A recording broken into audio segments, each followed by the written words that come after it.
दोस्तों welcome and welcome to my kitchen channel. आज આપણે બનાવવાના છીએ સુપર ટેસ્ટી એવો બ્રેડનો હેલ્ધી નાસ્તો। તમે આ નાસ્તો સ્ટોર પણ કરી શકો છો, એટલો સુપર ટેસ્ટી। અને આપણે આજે આ નાસ્તા સાથે એકદમ સરસ એવી એકદમ યુનિક ચટણી પણ બનાવવાના છીએ। ચાલો ફટાફટ બનાવવાનું સ્ટાર્ટ કરી લઈએ।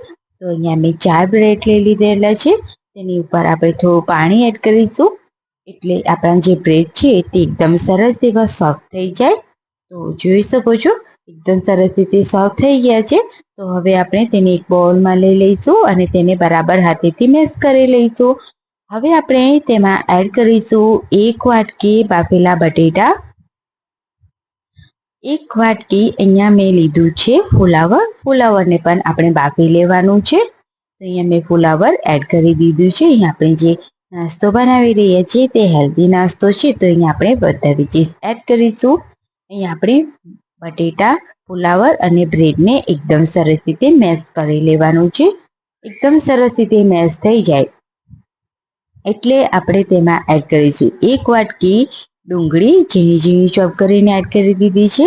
હવે ત્યારબાદ તેમાં આપણે એડ કરીશું કેપ્સિકમ, તેને પણ મેં એકદમ ઝીણું ચોપ કરી લીધેલું છે। ત્યારબાદ આપણે એડ કરીશું કોબીજ અને મેં થોડું અડધું ટમાટર લીધું છે। ટમાટરના જે બિયા હોય છે તેને મેં સ્કીપ કરી દીધેલા છે। ત્યારબાદ આપણે તેમાં 1 ચમચી જેટલા આપણે લીલા મરચાં, તેને પણ આપણે કટ કરીને એડ કરીશું। થોડા ધાણા એડ કરીશું।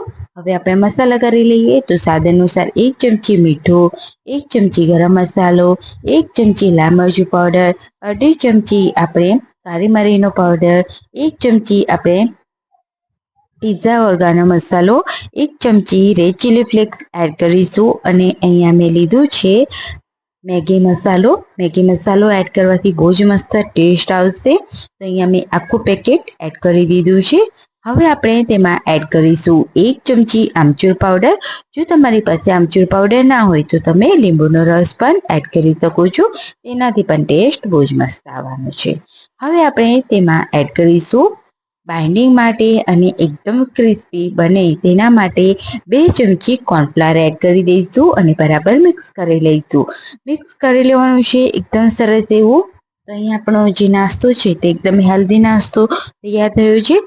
હવે આપણે હાથને તેલવાળા ગ્રીસ કરી લઈશું અને થોડું થોડું પોષણ લઈ અને તેને આ રીતે બોલ્સનો શેપ આપીશું। તમે કોઈ પણ શેપ આપી શકો છો, તમને જે પણ પસંદ હોય તે।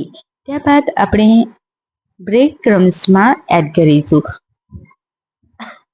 તમારી પાસે જો બ્રેડ ક્રમ્સ ના હોય તો તમે આ રીતે બોલ્સ બનાવી અને તેને ફ્રાય કરી શકો છો, અથવા તો આ રીતે બ્રેડ ક્રમ્સથી કોટ પણ કરી શકો છો। બહુ જ મસ્ત આ નાસ્તો ક્રિસ્પી નાસ્તો બનીને તૈયાર થશે।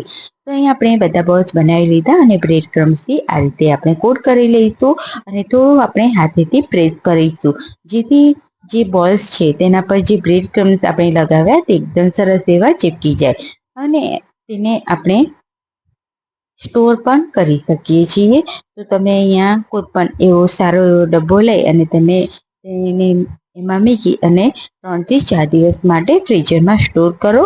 જ્યારે પણ તમને મન થાય ત્યારે તમે આ નાસ્તો બનાવી શકો છો।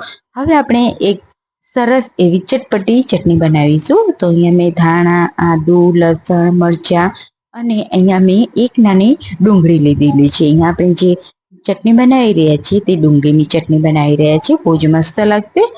જો તમે ડુંગળી ના ખાતા હોય તો તમે સ્કીપ કરી શકો છો। ત્યારબાદ આપણે આદુનો ટુકડો એડ કરી દઈશું અને 1 લીંબુનો રસ એડ કરી દઈશું। અહીંયા મેં લીંબુનો રસ એડ કરી દીધો છે। ત્યારબાદ આપણે એડ કરીશું 1 ચમચી ખાંડ અને 1 ચમચીથી થોડું ઓછું મીઠું એડ કરી અને તેને થોડું પાણી એડ કરી અને બરાબર ફાઇન પેસ્ટ તૈયાર કરી લઈશું। તો અહીંયા તમે જોઈ શકો છો એકદમ સરસ એવી ફાઇન પેસ્ટ આપણે તૈયાર કરી લીધી છે। હવે આપણે તેને એક વાટકીમાં કાઢી લઈશું અને તમે જોઈ શકો છો અહીંયા આપણે સુપર ટેસ્ટી એવી ડુંગળીની એકદમ સરસ એવી ચટપટી ચટણી બનીને તૈયાર થઈ ગઈ છે। તો હવે તેને સાઈડમાં મૂકીશું અને જે આપણે બોલ્સ તૈયાર કર્યા હતા તે આપણે ફ્રાય કરી લઈશું। તો અહીંયા મેં બાજુમાં તેલ ગરમ કરવા મૂકી દીધું હતું હવે તેને હાઈ ફ્લેમ પર આપણે પહેલાં તો એડ કરવાના છે, એટલે એકદમ સરસ રીતે કોટિંગ થઈ જાય તેની અને એકદમ સરસ એવા ગોલ્ડન બ્રાઉન થાય પછી તેને મીડિયમ ટુ લો ફ્લેમ પર તેને તળી લેવાના છે, જેથી એકદમ સરસ રીતે અંદરની સાઈડ પણ એકદમ સરસ રીતે શેકાઈ જાય। એ જ રીતે આપણે બધી જ બાજુ આપણે ગોલ્ડન બ્રાઉન થાય ત્યાં સુધી તળી લેવાના, પછી તેને આપણે એક પ્લેટમાં કાઢી લઈશું અને એ જ રીતે આપણે બીજા બોલ્સ પણ ફ્રાય કરી લઈશું। તો અહીંયા આપણા સુપર ટેસ્ટી એવો હેલ્ધી ક્રિસ્પી આ બ્રેડનો નાસ્તો બનીને તૈયાર થઈ ગયો છે। તમને કેવો લાગે છે ફ્રેન્ડ્સ, મને કમેન્ટમાં જરૂરથી જણાવજો। તો હું અહીંયા તમને તોડીને પણ બતાવું અને તમે જોઈ શકો છો અંદરનું સ્ટ્રક્ચર બહુ જ મસ્ત છે, બાળકોને પણ બહુ જ મજા આવશે। તેને ગ્રીન ચટણી સાથે સર્વ કરો। આ ચટણી બહુ જ મસ્ત છે, એકદમ ચટપટી બનીને તૈયાર થશે। એક વખત જરૂરથી બનાવજો અને મને કમેન્ટમાં જરૂરથી કહેજો। તો આવી જ રેસીપી સાથે અને આવા જ અવનવા વિડીયો સાથે આવતી રેસીપીમાં મળીશું। ત્યાં સુધી બધાને આવજો, bye bye and take care.